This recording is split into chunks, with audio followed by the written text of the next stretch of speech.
Shalom, selamat sore ibu-ibu yang Tuhan kasihi. Di sore hari ini kembali kita akan mendengar dan merenungkan firman Tuhan dalam kesempatan Jumat menjelang akhir pekan ini. Firman Tuhan yang akan mendasari renungan kita di sore hari ini disaksikan dalam Ayub pasal 1 ayat 20 hingga ayat yang ke-22. Saya mengajak kita sekalian ibu-ibu yang Tuhan kasih untuk berdoa sebelum kita membaca dan mendengarkan firman Tuhan sore hari ini. Mari kita berdoa. Tuhan Allah yang maha baik, dengan tiada henti kami naikkan syukur kepada-Mu. Hari demi hari Tuhan pimpin dan berkati hidup kami. Hingga jumpa di Jumat ini kami dapat kembali mendengar dan merenungkan firman Tuhan. Itu bukti dari kasih, pemeliharaan dan cinta Tuhan kepada kami. Maka biarlah kami syukuri bukti dan cinta Tuhan itu dengan kembali mendengarkan, menghayati dan melakukan firman Tuhan dalam kehidupan kami. Kami arahkan hati pikiran kami untuk mendengarkan sapaan. Maka kini berkata-katalah Tuhan, kami siap mendengarkan. Amin. Ayub pasal 1 ayat 20 hingga ayat yang ke-22 saya bacakan untuk kita sekalian. Maka berdirilah Ayub lalu mengoyakkan jubahnya dan mencukur kepalanya, kemudian sujudlah ia menyembah, katanya, dengan telanjang aku keluar dari kandungan ibuku, dan dengan telanjang juga aku kembali ke dalamnya. Tuhan yang memberi, Tuhan yang mengambil, terpujilah nama Tuhan. Dalam kesemuanya itu Ayub tidak berbuat dosa dan tidak menuduh Allah berbuat yang kurang patut. Demikian firman Tuhan yang menyapa kita di sore hari ini. Maka yang berbahagia adalah kita yang mendengarnya, memelihara dan juga melakukannya dalam hidup kita dari hari ke hari. Terpujilah nama Tuhan. Ibu-ibu yang Tuhan kasihi, shalom. Sore hari ini kita bersama-sama akan mendengar firman Tuhan sebagaimana telah kita dengar bersama tadi dari kesaksian Ayub pasal 1 ayat 20 hingga 22. Ibu-ibu yang Tuhan kasihi, pernahkah kita menyesali kehadiran anak-anak yang Tuhan anugerahkan di tengah-tengah kehidupan kita? Walaupun mungkin penyesalan itu terungkap bukan dalam konteks keseriusan, tetapi mungkin dalam suasana bercanda, dalam suasana gurauan. Misal saja kita berkata, ibu-ibu yang Tuhan kasih, nyesal saya punya anak seperti dia. Kalau tahu anak itu kelakuannya jelek, kalau tahu anak itu kelakuannya tidak baik, lebih baik tidak usah dilahirkan. Atau nyesal saya punya anak seperti dia, karena anak itu susah sekali diaturnya. Anak itu susah sekali untuk berada di rumah dan lebih senang mendengarkan apa kata orang lain. Ibu-ibu yang Tuhan kasihi, benarkah kita menyesal atas kehadiran anak-anak yang tidak seperti kita inginkan? Kelakuannya, perbuatannya, sikapnya, moralnya.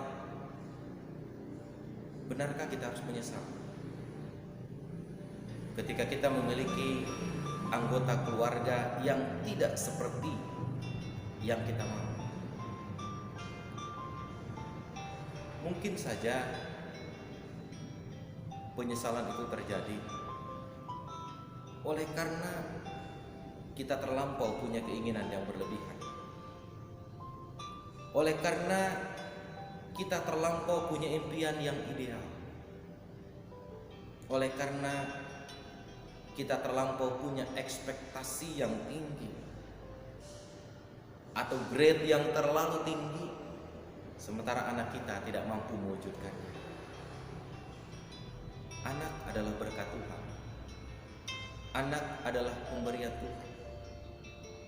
Ketika kita menyesal terhadap kehadiran anak yang tidak sesuai dengan keinginan dan harapan kita, maka berarti sama saja kita dengan menyesal terhadap berkat yang Tuhan berikan, terhadap anugerah yang Tuhan hadirkan.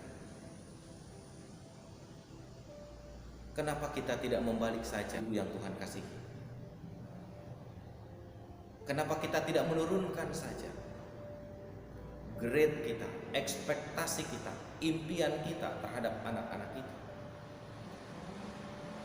Kalau anak-anak kita hanya mampu mencapai 3, kenapa grade-nya tidak kita turunkan ke 2,5 atau 2,7? Supaya ketika dia mencapai 2,7 saja, maka itu sudah cukup baik, bahkan sangat baik. Karena kita mentargetkan 3 ada pada dia. Nah, ibu-ibu yang Tuhan kasihi, kehadiran anak yang tidak sesuai ekspektasi, yang tidak sesuai harapan, yang tidak sesuai dengan keinginan kita, bisa saja itu menjadi beban dan pergumulan hidup kita. Kehadiran orang yang tidak seperti kita harapkan, itu bisa saja membebani kita, sehingga itu bisa membuat kita merasa kecewa dan sedih oleh karena kehadirannya tidak seperti yang kita inginkan. Mungkin itu juga yang dialami oleh banyak orang di tengah-tengah kehidupan ini, ibu-ibu yang Tuhan kasihi. Ketika orang-orang di tengah-tengah kehidupan ini juga punya ekspektasi yang tinggi, punya harapan yang tinggi terhadap orang lain, dan orang lain tidak mampu mewujudkannya, maka dia sendiri yang mengalami kekecewaan. Hari ini kita bersyukur karena kita bisa melewati Minggu, Senin, Selasa, Rabu, Kamis, dan tiba di hari Jumat. Kita bersyukur. Tapi saya percaya, saya yakin hari Minggu, hari Senin, hari Selasa, hari Rabu, hari Kamis punya tantangan sendiri buat kita, punya kenyataan sendiri buat kita. Namun kita bisa melewati tantangan dan kenyataan itu hingga tiba di hari Jumat, itu percaya dan diyakini pasti bukan karena kekuatan kita. Demikian pula kehadiran anggota keluarga baru yang tidak sesuai ekspektasi kita adalah tantangan buat kita, adalah pergumulan buat kita, adalah kenyataan yang mungkin saja berat buat kita.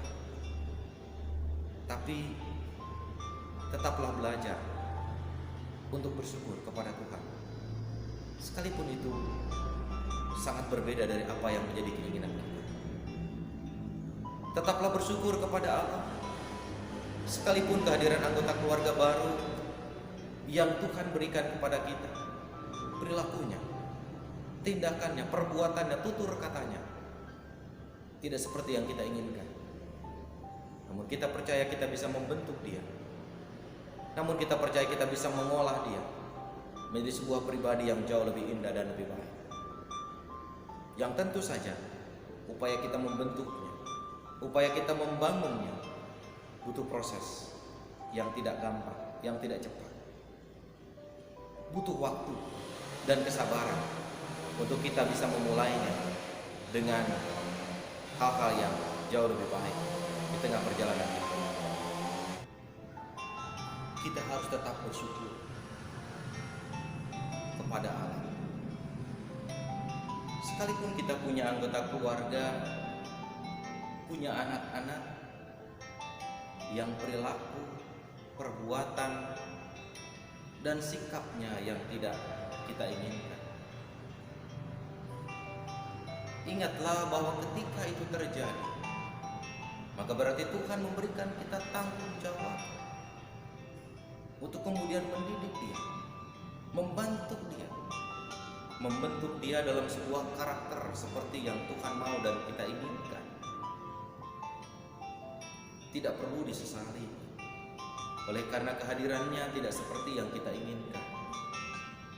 Tidak perlu disesali oleh karena karakternya tidak seperti yang kita mau. Tapi justru itu seharusnya memotivasi kita, menantang kita. Sudah sampai di manakah peran dan tanggung jawab kita sebagai orang tua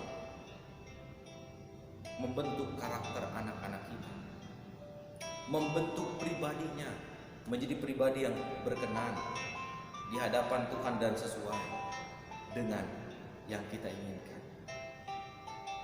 Karena itu, cobalah untuk tetap bersyukur. Karena dengan kita bersyukur, berarti kita menerima semua proses dan pembentukan yang terjadi di dalam hidup kita dan terhadap anggota keluarga kita. Cobalah untuk tetap bersyukur, karena dengan kita bersyukur itu akan mengurangi beban-beban yang harus kita pikul dan kita bawa di tengah-tengah perjalanan hidup ini. Cobalah untuk tetap bersyukur, karena dengan kita bersyukur itu akan membangkitkan semangat kita, akan membangkitkan banyak kreativitas dan ide kita selaku orang tua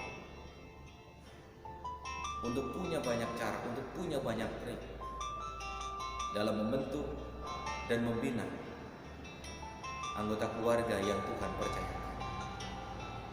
Sama seperti ini, ketika pergumulan menjadi bagian yang dijumpai di tengah-tengah hidup, ketika tantangan dia alami dan dia rasakan di tengah-tengah hidupnya, ketika penderitaan menjadi bagian yang menghampiri dirinya, bahkan penderitaan itu menghempaskan dirinya menjadi orang yang betul-betul terjatuh dan terpuruk tanpa daya. Dengan gagah, dengan berani, bahkan dengan tenang, Ayub berkata, maka berdirilah Ayub, lalu mengoyakkan jubahnya. Dan kemudian kita mendengar di ayat yang ke-21 Ayub berkata, dengan telanjang aku keluar dari kandungan ibu, dengan telanjang juga aku akan kembali ke dalam. Ayub mengakui, Ayub menyadari dia bukan siapa-siapa, dia bukan apa-apa kalau bukan karena Tuhan. Ayub sungguh menyadari, dia percaya betul bahwa segala pergumulan dan penderitaan itu harus dia alami, harus dia rasakan. Sesungguhnya itu mengajak dia untuk tetap bersyukur kepada Tuhan.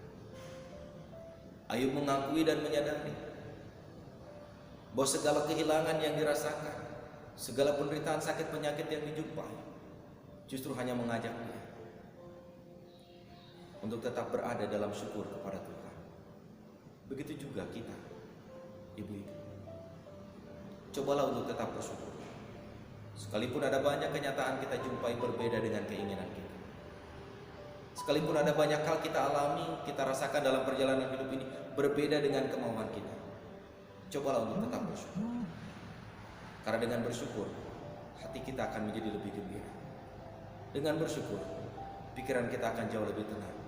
Dan dengan bersyukur, kita dapat melihat ada banyak kebaikan Tuhan yang tak terhingga, yang kita alami, kita rasakan dan kita nikmati dalam perjalanan hidup ini. Tuhan memberkati kita untuk selalu dapat bersyukur di tengah segala situasi dan keadaan yang kita alami. Haleluya.